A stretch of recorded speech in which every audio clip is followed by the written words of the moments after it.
Hello అండి, అందరికీ నమస్తే. ఎలా ఉన్నారు? అందరూ ఆరోగ్యంగా, క్షేమంగా, సంతోషంగా ఉండాలి అని మనస్ఫూర్తిగా మనందరి తరపున అమ్మవారిని వేడుకుంటున్నానండి. మీ అందరికీ ఒక చిన్న రిక్వెస్ట్, కొత్తగా ఛానల్ని చూస్తున్నట్లయితే ఛానల్ని సబ్స్క్రైబ్ చేసుకోండి. వీడియోని పూర్తిగా చూడటానికి ప్రయత్నించండి. వీడియో నచ్చిందనిపిస్తే ఒక లైక్ చేసి సపోర్టు చేయండి. సపోర్టు చేస్తున్న ప్రతి ఒక్కరికి, చక్కటి మెసేజ్లు చేస్తున్న వారికి అందరికీ కూడా పేరు పేరున నా హృదయపూర్వక ధన్యవాదాలు. మన సాయి సద్గురువుల దివ్యానుగ్రహంతో మనం కోరుకుంటున్నవన్నీ కూడా బాబాగారు తప్పకుండా అనుగ్రహిస్తారు. బాబాగారిని మించి మనల్ని ప్రేమించేవారు, అనుగ్రహించేవారు, కాపాడేవారు మరెవ్వరూ ఉండరు. సాయి చెప్పినట్లుగా శ్రద్ధ సబూరితో ఉన్నప్పుడు సమయం వస్తే అన్నీ కూడా వాటంతట అవే జరుగుతాయి అని బాబాగారు ఎల్లప్పుడూ మనకి చెబుతూ ఉంటారు. ఈరోజు కూడా బాబాగారి నుండి ఒక చక్కని సందేశాన్ని తెలుసుకుందాం. మన సాయి చెప్పే ఈ సందేశాన్ని భక్తితో వినండి, శ్రద్ధతో ఆచరించడానికి ప్రయత్నించండి. తల్లి, నీకు మాట ఇస్తున్నాను. నీ జీవితంలో కూడా నువ్వు కోరుకుంటున్న మంచి రోజులు రాబోతున్నాయి. నా మాట తప్పకుండా జరిగే తీరుతుంది. నాపై నమ్మకాన్ని ఎప్పుడూ కోల్పోకు. నేను ఎన్నడూ నీకు అబద్ధం చెప్పను. అయితే ఇప్పుడు నువ్వు ఉన్న పరిస్థితులలో నా మాటలను నమ్మలేకపోతున్నావు. నువ్వు పడుతున్న బాధలన్నీ నాకు తెలుసు. అలాగే నీకు జరుగుతున్న అవమానాలు కూడా నాకు తెలుసు. ప్రతినిత్యము నువ్వు కన్నీరు పెట్టుకుంటూ ఉంటే నా మనసుకు కలిగే వేదనను నేను మాటలలో చెప్పలేను. నువ్వు నీ ఆవేదనను నాతోనే చెప్పుకుంటున్నావు. నువ్వు నా అనుకున్న వారు నిన్ను ఎన్నో రకాలైన మాటలతో అవమానిస్తున్నారు. నిన్ను కాపాడవలసిన వారు నీకు హాని తలపెడుతున్నారు. నిన్ను కాపాడాల్సిన బాధ్యత కలిగిన వారు మౌనంగా ఉంటున్నారు. నీకు ఎక్కడా కూడా జీవితంలో మంచి రోజులు వస్తాయి అన్న ఆశ కనిపించడం లేదు. నువ్వు ఎన్నోసార్లు నాకు ఈ జీవితం వద్దు బాబా, నేను ఇన్ని బాధలలో కష్టాలలో బ్రతకలేకపోతున్నాను, నా జీవితం ఏమిటో నాకు అర్థం కావడం లేదు అని ఎన్నోసార్లు నాతో చెప్పుకుంటున్నావు. ఎంతగానో విసిగి వేసారిపోయి ఉన్నావు. నీకు ఇప్పుడు నేను ఏం చెప్పినా నీ మనస్సుకి ఎక్కదు. ఎందుకంటే నువ్వు పడుతున్న బాధలు, నువ్వు ఉన్న పరిస్థితులు అలాంటివి. నేను నిన్ను పట్టించుకోవడం లేదు అని నువ్వు అనుకుంటున్నావు కదా. నువ్వు పడుతున్న కష్టాల వలన నువ్వు ఇలా అనుకోవడం సహజమే. కానీ నేను నీలా మనిషిని కాదు. నువ్వు నమ్మిన నీ సాయిని, నీ తల్లి తండ్రి అన్నీ నేనే అని నువ్వు నమ్మినప్పుడు నీ జీవితం బాగు గురించి నేను ఆలోచించకుండా ఎలా ఉండగలను? నాపైన నమ్మకంతో ఉండు. సంపూర్ణ భారాన్ని నాపైనే వెయ్యి. నీ జీవితానికి ఏవి కావాలో, నువ్వు అడుగుతున్న ఆ సంతోషమేమిటో అది నేను నీకు త్వరలోనే అందించగలను. నీ కష్టాలన్నీ కూడా తొందరలోనే తొలగిపోయి నువ్వు కోరే మంచి రోజులు రాబోతున్నాయి. అవి తప్పకుండా వచ్చి తీరతాయి. నీ భాగ్యాన్ని ఎవ్వరూ చెరపలేరు అని బాబాగారు గొప్ప సందేశాన్ని మనకి అనుగ్రహించారు. నిత్య జీవితంలో మనం పడే కష్టాలు, బాధలు, సమస్యలు అన్నీ కూడా బాబాగారికి తెలుసు. అవన్నీ మనం అనుభవిస్తున్నప్పుడు బాబాగారి దగ్గర చెప్పుకుంటాం.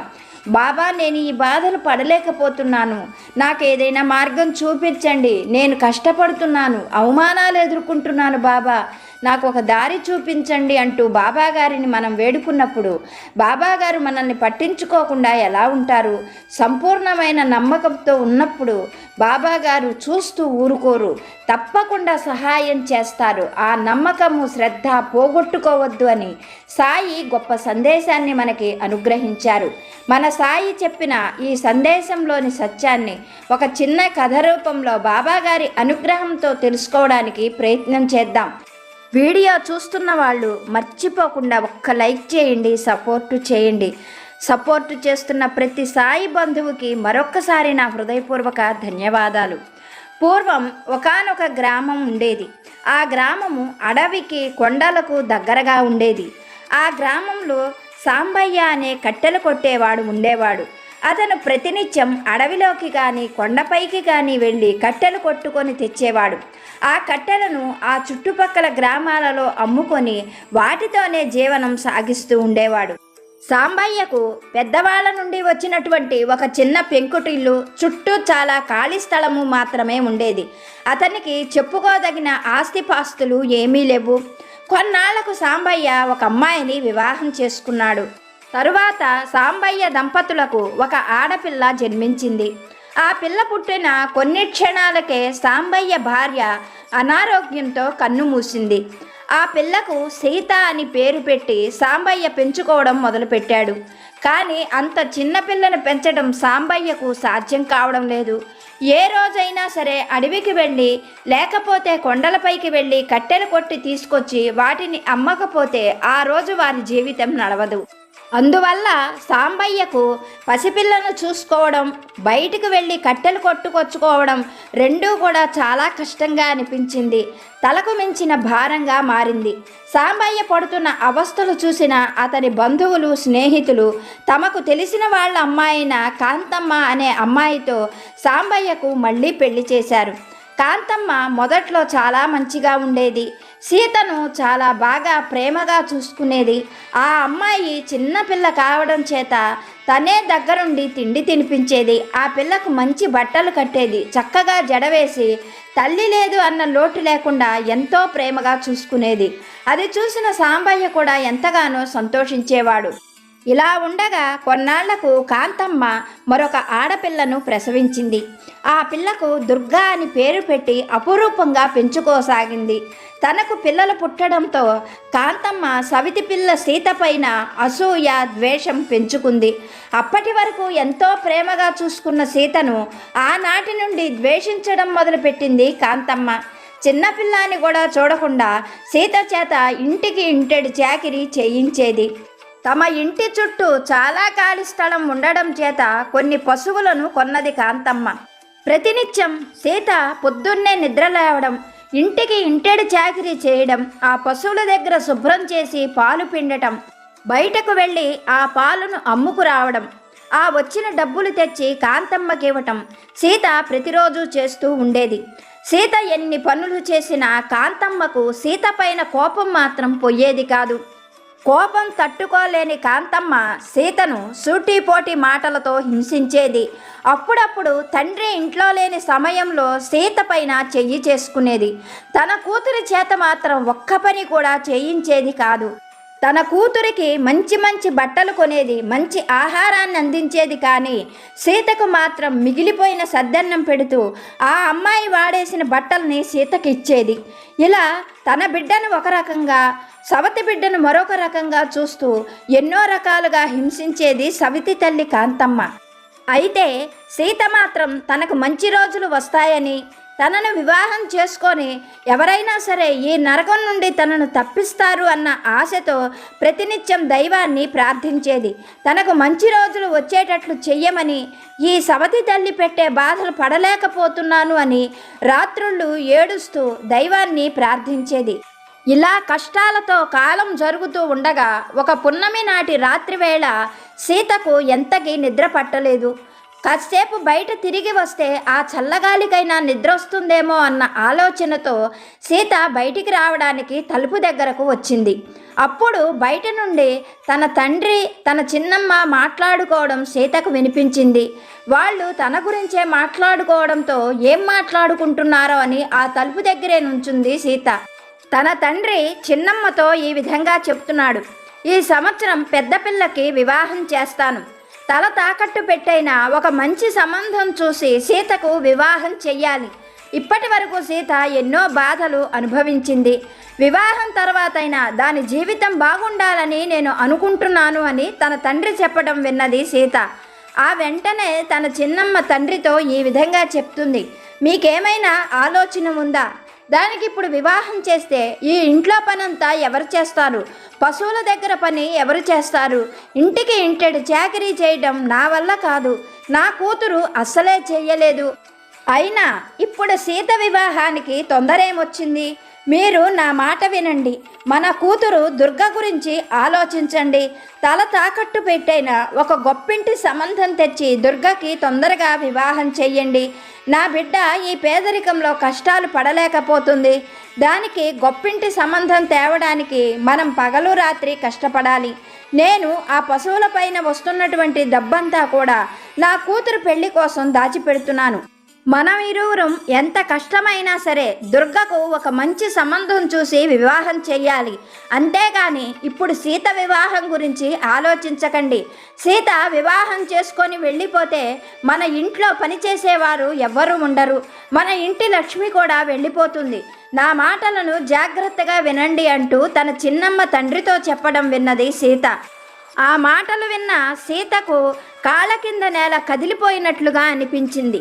ఇప్పటి వరకు తనకు మంచి రోజులు వస్తాయని, వివాహం చేసుకొని తను బయటికి వెళ్ళిపోతే ఈ బాధలన్నీ పోతాయి అని ఎన్నో ఆశలు పెట్టుకున్న సీతకు ఇంకా తన ఆశలు నెరవేరవని, తను పెళ్లి చేసుకొని బయటకు వెళ్ళడానికి తన చిన్నమ్మ ఒప్పుకోదని, చిన్నమ్మ మాటకు తన తండ్రి ఏమాత్రం ఎదురు చెప్పడని అర్థమయ్యింది. తన బ్రతుకు ఇక్కడే ఇలా శాశ్వతంగా ముగిసిపోతుందని అర్థమైన సీతకు దుఃఖం పొంగుకొచ్చింది. మౌనంగానే గుండెలు పగిలేలా చాలాసేపు ఏడ్చింది. ఎలాగైనా సరే తన కష్టాలు తీరతాయి అని ఆశపడిన సీత ఇంకా తన ఆశ అడియాశ అని నిర్ణయించుకొని తను ప్రాణాలు తీసుకోవడం తప్ప ఈ కష్టాల నుంచి బయటపడే మార్గం లేదు అని నిర్ణయించుకుంది.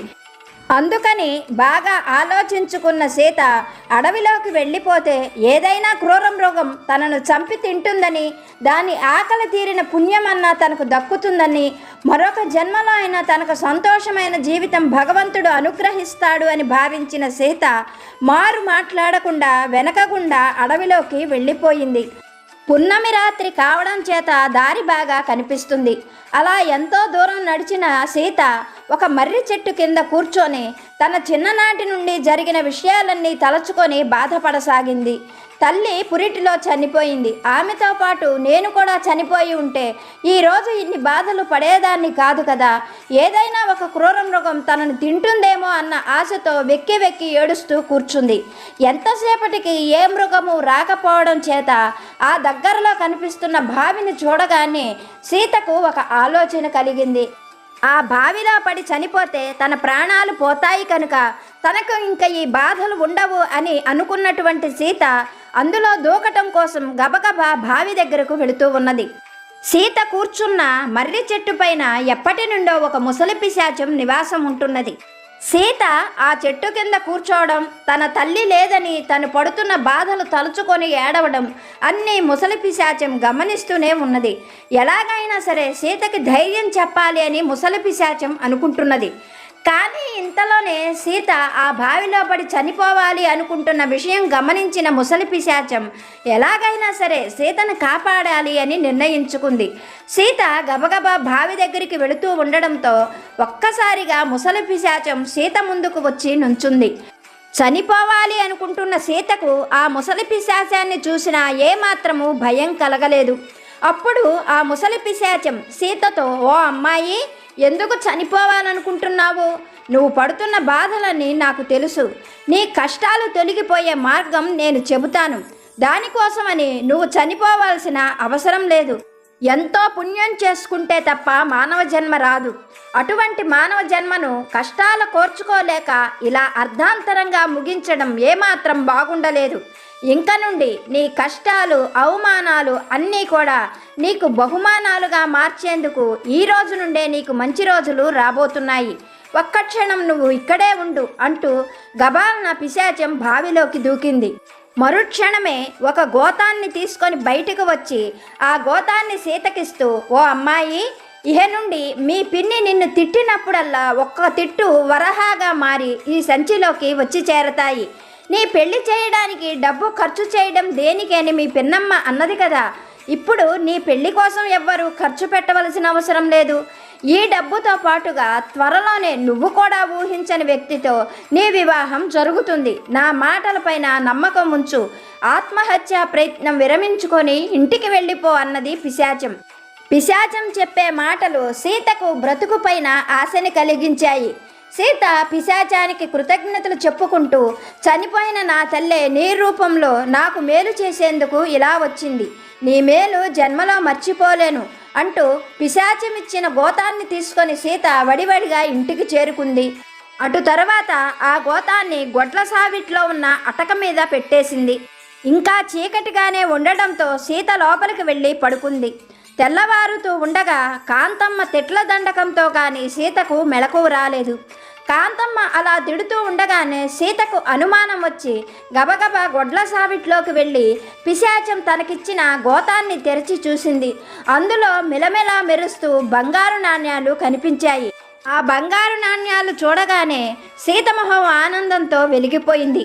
ఆ రోజంతా కూడా వాళ్ళ చిన్నమ్మ ఎన్ని తిడుతున్నా ఏమీ బాధపడకుండా సీత ఇంటికి ఇంటెడు చాకిరీ చేసింది.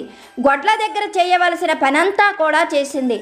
అలా సాయంకాలం వరకు పని చేసిన సీత గబగబా మళ్ళీ గొడ్ల సావిట్లోకి వెళ్ళి పిశాచమిచ్చిన గోతాన్ని తెరిచి చూసింది. ఆ గోతాంలో సుమారు 300కు పైగా బంగారు నాణ్యాలు కనిపించాయి. వాటిని చూసి మురిసిపోతున్నది సీత. తన తండ్రి ఇంకా తన పెళ్లి కోసం ఎట్లాంటి ఖర్చులు అప్పులు చేయవలసిన అవసరం లేదు. ఆ పిశాచమిచ్చిన డబ్బుతో తన జీవితం బాగవుతుంది కదా అని మురిసిపోతూ ఉన్నది. పొద్దుట నుండి సీత ఆనందంగా ఉండటం, తన చిన్నమ్మ ఎన్ని తిట్టినా బాధపడకపోవటం గమనించిన సాంబయ్య సీతలో వచ్చిన మార్పుకు కారణమేమిటా అని ఆలోచించసాగాడు. సాయంకాలం వేళకు సీత పిశాచమిచ్చిన గోతాన్ని తీసి డబ్బు లెక్క పెట్టుకుంటూ ఉండగా తండ్రి సాంబయ్య సీత దగ్గరకు వచ్చాడు. జరిగిన విషయమంతా కూడా తెలుసుకొని తన తల్లే తనకు అలా సహాయం చేసింది అని చెబుతూ ఉన్నాడు. వాళ్ళిద్దరూ మాట్లాడుకోవడం దూరంగా ఉన్నటువంటి కాంతమ్మ గమనించింది. వాళ్ళిద్దరూ తన గురించే మాట్లాడుకుంటున్నారని, ఏదో జరుగుతుందని గ్రహించిన కాంతమ్మ కూడా వడివడిగా వారి దగ్గరకు చేరుకొని సీత ఒళ్ళో ఉన్న బంగారు నాణ్యాలు చూడగానే ఆమె ముఖం ఆనందంతో వెలిగిపోయింది. సీత ద్వారా జరిగిన విషయమంతా తెలుసుకొని ఆ డబ్బంతా కూడా నేను నిన్ను తిట్టడం వల్లనే కదా వచ్చింది, ఆ ధనమంతా కూడా నాదే, మారు మాట్లాడకుండా ఆ ధనమంతా ఇటివ్వు అంటూ అరిచింది కాంతమ్మ. వెంటనే సాంబయ్య కాంతమ్మ మీద చెయ్యి చేసుకుంటూ, ఇప్పటి వరకు నా బిడ్డను ఎన్నో రకాలుగా హింసించావు, ఇంకా నేను నీ మాటలకు పడను. ఈ డబ్బంతా కూడా సీత తన తల్లి ఆశీర్వాదంతో పొందింది. మారు మాట్లాడకుండా ఇక్కడ నుంచి వెళ్ళిపో. ఈ డబ్బుతో నా తల్లికి చక్కటి సంబంధంతో వివాహం చేస్తాను.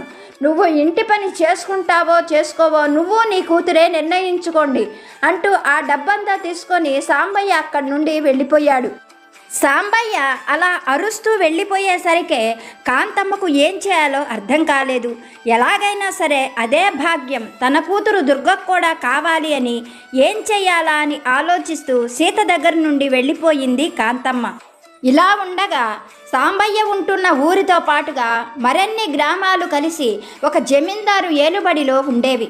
ఆ జమీందారికి వివాహం జరిగిన చాలా కాలం వరకు సంతానం కలగలేదు. ఆ తరువాత ఆ జమీందారు ఎన్నో దేవాలయాలను కట్టించి యజ్ఞాలు, యాగాలు, పూజలు ఎన్నో చేసిన తరువాత కొంతకాలానికి ఒక మగపిల్లవాడు కలిగాడు. జమీందారు ఆ పిల్లవాడికి నాగవర్ధనుడు అని పేరు పెట్టి అల్లారు ముద్దుగా పెంచుకోసాగాడు. ఇలా ఉండగా పిల్లవాడు పుట్టిన కొంతకాలానికే జమీందారు భార్య మరణించింది. మళ్ళీ వివాహం చేసుకుంటే వచ్చినటువంటి స్త్రీ తన కొడుకును బాగా చూసుకుంటుందో లేదో అన్న అనుమానంతో జమీందారు ఇంకా వివాహం చేసుకోకుండా నాగవర్ధనుణ్ణి అల్లారు ముద్దుగా పెంచుకోసాగాడు. అతను ఏది అడిగినా జమీందారు కాదనేవాడు కాదు.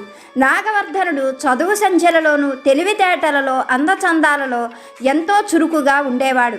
నాగవర్ధనుడికి వేటాడే అలవాటు ఉంది. అప్పుడప్పుడు మారు వేషాలతో గ్రామాలలో తిరుగుతూ ఆ దగ్గరలో ఉన్న అడవులకు వెళ్ళి వేటాడుతూ ఉండేవాడు. అలా ఒకనాడు నాగవర్ధనుడు వేటాడేందుకు వెళ్ళి తిరిగి వస్తూ ఉండగా కట్టెలు కొట్టే సాంబయ్య ఇద్దరి కూతుళ్లను చూశాడు. వివాహం అంటూ చేసుకుంటే వారిలో ఒకరిని వివాహం చేసుకోవాలి అని నిర్ణయించుకున్నాడు. అందచందాలలో తెలివితేటలలో ఇద్దరూ ఒకే విధంగా ఉన్నారు. చేసుకుంటే వాళ్ళలో ఒకరిని వివాహం చేసుకోవాలి. కానీ ఎవరిని వివాహం చేసుకోవాలో నాగవర్ధనుడు నిర్ణయించుకోలేకపోయాడు. అదే కాకుండా కట్టెలు కొట్టుకునేవాడి కూతుళ్లను చేసుకుంటాను అంటే తన తండ్రి ఎంత మాత్రము ఒప్పుకోడు. ఆ భయంతో తన విషయాలు ఏవీ కూడా నాగవర్ధనుడు తండ్రితో చెప్పలేకపోయాడు. జమీందారు తన కొడుక్కి పెళ్లి చెయ్యాలి అన్న ఉద్దేశంతో ఎక్కడెక్కడ నుండో గొప్ప గొప్ప ధనవంతుల కూతుళ్ల చిత్రపటాలను తెప్పించాడు. నాగవర్ధనుడు ఆ చిత్రపటాలను కనీసం కన్నెత్తైనా చూడకుండా పక్కన పడేసేవాడు. కొడుకు ఇలా చేయటం గమనించిన తండ్రి ఒకనాడు కొడుకును దగ్గర కూర్చోబెట్టుకొని కొడుకుతో, నువ్వు ఎవరినైనా ఇష్టపడుతున్నావా? నీ మనసులో ఎవరున్నారు? నువ్వు ఇష్టపడే వాళ్ళు అందము తెలివితేటలు ఉన్నవారైతే చెప్పు, వారితోనే నీకు వివాహం చేస్తాను. నీ ఆనందమే నాకు ముఖ్యం. అంతేగాని ఇలా నీలో నువ్వు బాధపడుతూ ఉంటే నీ మనసులో ఏముందో నాకు ఎలా తెలుస్తుంది అంటూ బుజ్జగించి అడిగేసరికే నాగవర్ధనుడు జరిగిన విషయమంతా కూడా తండ్రితో చెప్పాడు. తండ్రితో వారిద్దరూ కూడా అందచందాల్లో తెలివితేటల్లో ఒకే విధంగా తనకు కనిపించారని, వారిలో ఎవరిని వివాహం చేసుకోవాలో అర్థం కావడం లేదని చెప్పడంతో జమీందారు, మన ఇద్దరము మారువేషాల్లో వారి ఇంటికి వెళదాము. ఆ ఇద్దరు ఆడపిల్లల్ని చక్కగా జాగ్రత్తగా పరిశీలిద్దాం. వారిద్దరిలో నీ మనస్సుకి ఎవరు నచ్చారో నిర్ణయించుకో, వారితో నీకు వివాహం చేస్తాను అని కొడుకుతో ఒక ఉపాయం చెప్పాడు జమీందారు. వారు అనుకున్నట్లుగా చేయడానికి నిర్ణయించుకున్నారు. ఇలా ఉండగా సీతకు పట్టిన భాగ్యం చూసిన కాంతమ్మకు నిద్ర పట్టలేదు. ఎలాగైనా సరే తన కూతురిని కూడా ముసలి పిశాచం దగ్గరికి పంపించి తిట్లు తిడితే బంగారు నాణాలుగా మారే ఆ మాయాగోతం తెప్పించాలి. తన కూతురిని కూడా బాగా తిట్టినట్లయితే చాలా బంగారు నాణ్యాలు సంపాదిస్తుంది. వాటితో తన కూతురికి గొప్పగా వివాహం చెయ్యాలి అని కాంతమ్మ కలలు కనడం మొదలుపెట్టింది. పౌర్ణమి రోజు రానే వస్తున్నది. అప్పుడు కాంతమ్మ దుర్గను దగ్గర కూర్చోపెట్టుకొని సీత ఎలా అయితే వెళ్ళిందో అలాగే వెళ్ళమని, ఆ ముసలి పిశాచాన్ని మాయమాటలతో నమ్మించి ఆ మాయాగోతం సంపాదించమని కూతురికి జాగ్రత్తలన్నీ చెప్పి పౌర్ణమి నాటి రాత్రి అడవికి పంపించింది. తల్లి చెప్పినట్లుగానే దుర్గ ఆ మర్రి చెట్టు దగ్గరకు వెళ్ళి కూర్చొని ఏడవడం, ఆ సమయంలో ముసలి పిశాచం రావడం, దుర్గకు కూడా సీతకు ఇచ్చినట్లుగా ఒక మాయాగోతాన్ని ఇచ్చింది. ముసలి పిశాచం దుర్గకు మాయాగోతాన్ని ఇస్తూ, ఓ అమ్మాయి, ప్రాణాలు తీసుకోవాలి అనుకునే నీ ఆలోచన తప్పు. నేను సహాయం చేసేందుకు నీకు ఒక గోతాన్ని ఇస్తున్నాను. ఈ గోతాన్ని తీసుకొని వెళ్ళు.